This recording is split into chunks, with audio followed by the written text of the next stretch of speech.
Fitriyanti Agustinda bakal calon wali kota Pilkada Palembang 2024 membuat kejutan besar dan telah menjawab penasaran publik selama berbulan-bulan ini.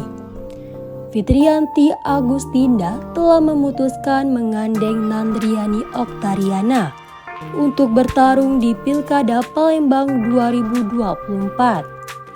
Fitriyanti Agustinda memilih Nandriani Oktariana sebagai bakal calon wakil wali kotanya yang sama-sama kaum Hawa pada hari Rabu 31 Juli 2024. Menjadi kabar terbaru mengejutkan di momen Pilkada 2024.